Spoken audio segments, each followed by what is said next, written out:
Hey you guys, on my travels, I get the chance to run into some people in parking lots that just have awesome stories.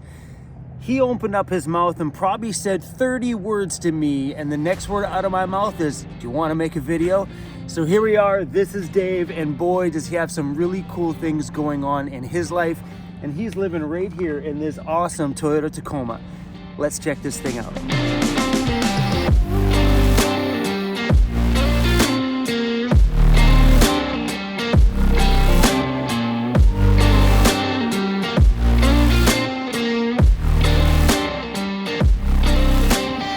Hi everybody, my name's Dave. I'm a Canadian occupational therapist. I've been in a wheelchair for 20 years. I broke my back during a mountain biking accident in Kamloops.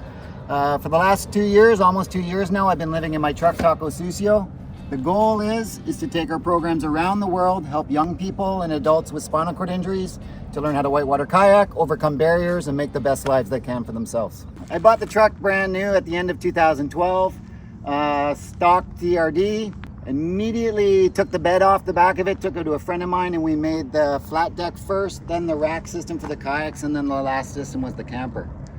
Before all that, I was lucky enough to work in Nicaragua with an organization doing wheelchairs for kids, and I put the snorkel on in Managua, Nicaragua, because I drove through a river and flooded out my coworker with open windows. It's an ARB bumper on the front. That went on immediately after I bought the truck. Wouldn't go with anything else, to be honest with you. If you look on the hood, there's checker plates. That's so that people that are going to load boats with me and for me can crawl up and not deform the hood. All the work was done in Miracle Beach, just down the island here a little bit, with one fabricator. The design came that we wanted to have a flat deck that the camper can come off and still have a vehicle that we can run shuttles with all the kayak schools that we're working with. So the camper comes off and sits on stilts. Then we have a flat deck with toolboxes that carry, all the stuff you don't want to keep in your house, oils and chains, all that stuff, those things you don't want in your home. Then we have the rack system that cantilevers over the hood so that we can carry 6 kayaks across on the hood. One of my problems in life is I often realize I'm delusional, and it's impossible to get a kayak school for 6 people inside of a Toyota Tacoma. So we're having a trailer that will match tire and rim sizes that will pull behind us, that when we go down through the southern states this fall, we'll pick it up in North Carolina, and then we'll continue with it for our programs in Mexico in November.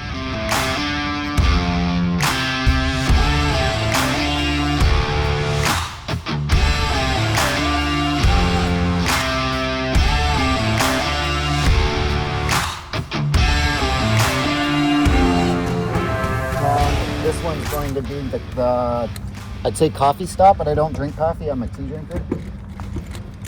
They have chains that will hold it into a table, and then we can set this up in the morning time for Have a tea bar. Yeah, have a tea bar, Nice. coffee bar in the morning time, or if you pull over on the side of the road, you've got a flat spot to build a sandwich or a drink or whatever. Yeah, well, that's great. So this is going to become the coffee stop, and then the front one is electrical cords, plug-ins, extension cords, all those kind of things. The idea was that boxes were going to be dust-proof, waterproof, but they're neither. So everything that goes in them has to go in waterproof bags. That's fun. That's okay. I have lots of those. Arctic Turn windows and doors, which I love. Their service has been amazing. The only problem I've had is I've been on the west coast of the North Island all winter, and it snapped the aluminum hinge with oxidation, I think. So I'm going to have, this is getting repaired, but it's, they've got the way they work is they have an internal, this is where it's going to get weird because this one's not attached. Oh, that's where it broke. Screen door. Oh, amazing. And then a closing solid door, which both are lockable with deadbolts. Oh, They're that's expensive as doors, but they're worth it. That's amazing. I was looking at these Arctic Turn ones for the ambulance, the windows. Yeah, and they have an amazing range of sizing on them. Yeah, that's awesome. Yeah, I broke a piston because it bounced up on a logging road. I wrote them an email, and they immediately mailed me a replacement. Oh, wicked. Yeah, they're good people. The design of the camper is it's meant to be a pop top, but we haven't got the tent part figured out yet. So access is really awkward. I'm not going to do it now because paraplegics, we exist in 2 states. Your pants are around your ears or around your ankles. And I think right now they're around my ankles. So I don't want to climb the ladder with the camera pointed up my ass. Cut.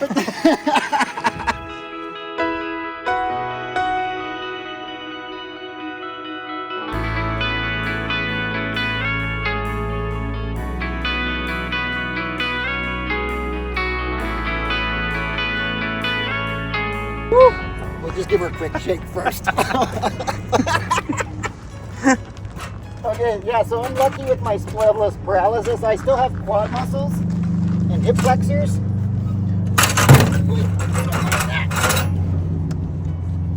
And then to get out, I like this ladder because it gives me a grab bar on the way down. Move that. And down. Let's go here and then I go up. And whatever I want to do inside. Yeah, it's super comfortable. Has an S-bar heater. We got 75 liters of water on a 12-volt pump. Nice. Working on a filtration system. So we'll be able to pull water in, filter it, put it in the tank, filter it again on the way out. Yeah. Got a shower spigot on the outside on that side and inside water here. Yeah, I see the water taps on the outside too. Yeah, so that one's kitchen feed. This kitchen countertop is Velcroed. It comes out and it bolts onto the side of the truck. Oh yeah. So it makes an outdoor kitchen. And then the awning goes out, so we feed up to 16 people on programs. So the whole commercial kitchen, this is the center of it, moves outside. Oh, that's wicked. Yeah, it's exciting. Yeah, that's awesome. Okay, then the dismount. Always keep 3 points of contact for sure. And then when you know you're done, you can get back in your chair. Oh, that's all right. Oh, it works. Yeah, so I've started an organization called Seep Global Adventures. It's SIP. It looks like SIP Global, which if you look for that in Instagram, you're gonna get a wine tasting group. But if you go capital S, small I, capital P, Global Adventures, that's Seep Global Adventures. It stands for Society for Inclusion and Participation. The organization has come about as my result of working overseas as an occupational therapist for the last 15 years and seeing the state of the quality of lives of young people with disabilities. In particular, young folks and people with new spinal cord injuries are dying from preventable complications within 5-6 years post-injury. That doesn't happen in North America because we receive good education, good rehabilitation, good support to go back in the community and move forward. So Seep was started with the idea that we're going to take a sport that I know pushes people's personal limits, but also creates community and connection to nature and connection to the environment like no other. And we're going to run 5-day whitewater kayaking programs. And in the evening, we're going to review all of their neurorehabilitation information. We're going to talk about bladder management and catheterization. Coloplast Canada wants to come on board and donate catheters to these people because in countries like El Salvador and Nicaragua, they can't buy catheters. They don't exist there for them. So we're going to teach them catheterization and bladder management, bowel management and programming, pressure management and skin protection. The two things that kill people with spinal cord injuries here and abroad the fastest are pressure ulcers and bladder infections, which result in sepsis, systemic infection, and then death. So the idea is that we're going to go across country this summer. We're going to be running programs in Alberta, in Ontario, in North Carolina, and then that's going to set us up to take programs where I really think the education is required. In November, we're running programs in Mexico. In December, January, we'll be running programs in Guatemala. And then hopefully in the new year, we'll be running programs in Costa Rica. The idea is that the people in these countries, unfortunately, don't receive the information they need to keep themselves alive, and they're dying from preventable causes. So Seep's goal is to give them all the education they need to thrive and all the confidence they need to drive them forward. And you're doing all that from inside of that thing. This. And a trailer. Yeah, that's wild. Yeah. So your plan is just to drive into communities. So right now, you're Yeah, doing stuff. the model is that I've been lucky enough to work with pediatric rehab throughout Latin America and South Central and South America. So I have lots of really good contacts with therapists in resource centers and communications with Teleton, the largest rehabilitation organization for children with disabilities in Latin America. Yeah. So through their centers, we have the invitation to evaluate kids, select our participants, and then they will also be supporting us with transport and food possibly. But through the model is we'll go into a country, meet the local kayak school with whom we want to partner. Talk to them about the put-ins, the takeouts, all the points of emergency access. Then we go to the rehab centers, we select our participants, we set the dates, We organize transport. We bring everybody to the kayak center where we're going to set up base camp, run a program for 6 days, completely integral. We will separate, we'll have groups of 6. Everybody will be separated into groups of 2. And in groups of 2, they'll do dinner, breakfast, lunch with me. The other group 2 will be doing water purification to keep everybody hydrated. The last 2 will be doing gear management, drying, packing. That rotates throughout the week. So all of our participants will prepare meals for their group. They'll manage they'll manage equipment for the group, and they'll make sure that everybody stays hydrated. So that sense of working together and playing together and learning together creates very unique opportunities for self-exploration and improvement, in my experience. Maybe share with them what it's been like living on the road in a wheelchair and what your limitations have been, things you've found, struggles, because I do know that there is a lot of people watching these videos that may not be as mobile as you, as crazy Sure. as it is to say. Yeah, very true. Because you literally shook my hand at the side of the van, Yeah. and like at the side of your vehicle, and you would have never have known. Yeah. You know what I mean? If you would have gotten back in, I would have driven away and not known. Well, and that is the beautiful thing of very capable vehicles, is I can show up on the craziest of wild West Coast beaches on the North Island, and until I hop out of my truck, nobody knows. And in most of the places that I've been, I hop out of my truck, there's nobody else there. Mm-hmm. Okay, so there are definite challenges that come with mobile living as a person with a disability. The hottest topic for all of us in mobile living is where do you go to the bathroom? Well, with paraplegia, you don't have sphincter control. That's bladder control or bowel control. So all of our lives is taught to us, it's all about programming. Same time, every day, routine is this, well, it's very difficult to maintain routine when you're on a continuously mobile lifestyle. Yeah. So the biggest fear that everybody has about living in the vehicle is actually our biggest challenge and complication. So I travel with a little tripod, you know, the gray case, fold them open, bag, toilet system, just for a complete and emergency, need it right now toilet system. Inside I've got cleaning materials, toilet paper, you know, cleanup materials, etc. It's not my daily solution, you know. Throughout the communities, we can always find bathrooms when they need them. Mm-hmm. And my experience is traveling through Mexico and Central America that there's bathrooms available in surf locations, tourist towns, in most places that you go. So it's not my daily requirements that's the biggest concern. It's that emergent, my system's off, I'm having a paraplegic day, and I gotta go now. Yeah. That's the beauty of having your host with me. I can pull over, hop in the camper, and I'm sorted. Sometimes happens. Yeah, so I know there's a lot of people that watch your channel that have a hard time taking a leap to go do something crazy in their life and change their life, and just, you know, like they'll take a situation like yours and they'll let their life slump down and they'll just let it get the worst of them, and then it'll be over. They'll lose the spirit for everything. Sure. You clearly haven't. Do you have any advice for anybody out there who's just kind of like maybe has had personal injury or have some health problems that just needs to, you know, because like I know people like my friend Jeff recently just lost both of his legs, and he kept his spirit. Yeah, I saw that. Right, he kept his spirit, and some people out there just don't. Well, it's one of the big questions in rehab currently, the question of resilience.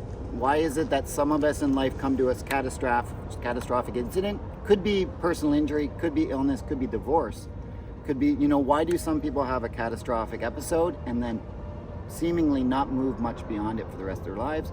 Whereas other people see it as a blip and move forward. For myself, I count on, I've had amazing supports through my family. I've had an amazing circle of friends. You know, I discharged from rehab, let's say the 31st of January, 20 years ago, and the 1st of April, I was kayaking on a river in Kamloops. Wow. Right? Like, I have a group of friends, and when I was in rehab, I went down to our computer lab and received 300 emails because I've guided around the world.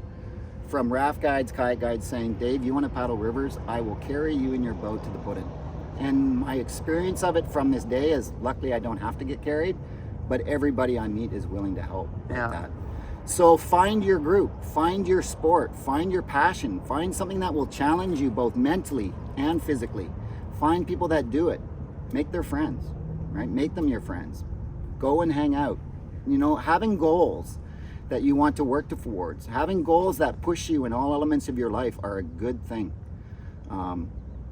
The biggest limiter for all of us is our own fear and our own negative self-talk. 100%. And if we listen to ourselves and let ourselves talk ourselves down, we'll never do anything. Yeah. So I'm trying to be an example for people. It's not that conscious. I'm just trying to create a program that shows what the potential of people in wheelchairs have. what we can do, and that it's not extraordinary that we're paddling rivers. It's not super motivational that we're paddling rivers just because we have a physical disability. But the act of participating in it actually can be super motivational in itself and powerful for the people that are doing it. We're hoping to share adventures. We have Seep Global Adventures on Instagram, on YouTube, on Facebook. We're going to be starting off in June in Alberta, so check us out. We're going to hope for big adventures. Yeah, that's awesome. Places. Guys, I'll link everything down below. Thanks, bro. It's awesome. Matt, Awesome. really appreciate you. What you do. No problem. Show them how I put my chair in the truck. Yep.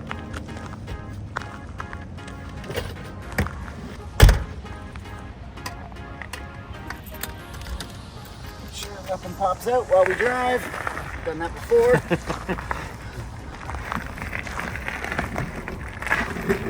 Can I give a little shout out to Kai Davies?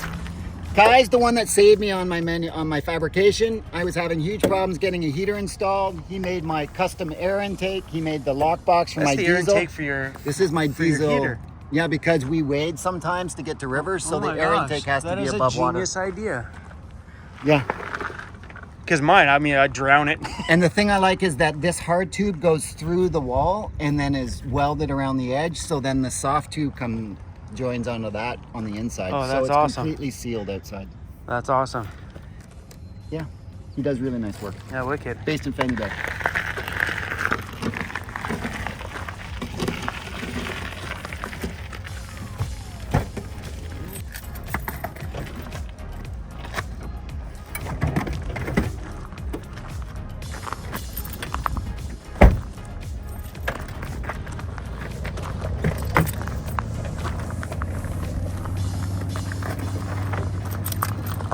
And I drive with hand controls, you know, down to the floor for brakes, or sorry, to the dashboard for brakes, to the floor for gas. You ever forget that while you're driving? Yeah, no, I never. The good thing is that gas cancels brakes.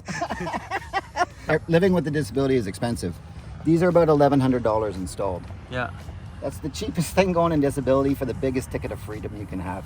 Yeah. So you need some training. You need installed by a certified installer. But if you have hopes of mobility and you are able to drive, go for it. This just opens the world. That's wicked. So what'd you say? It's down for brake, up for gas? That's brake. That's gas. If I pull gas and do brake at the same time, it cancels it. It won't let it both happen. Thanks for sharing your story, man. It was awesome to meet you. Thank you. Such a pleasure to meet you. It was awesome to meet you, man. I came in to get a Tim Hortons tea and I saw your truck and I was like, I gotta say hello. Did you get your tea? No, I'm going there now. Priorities. Yeah. All right, man. It was nice to meet you. Enjoy your travels, man. Good luck out there.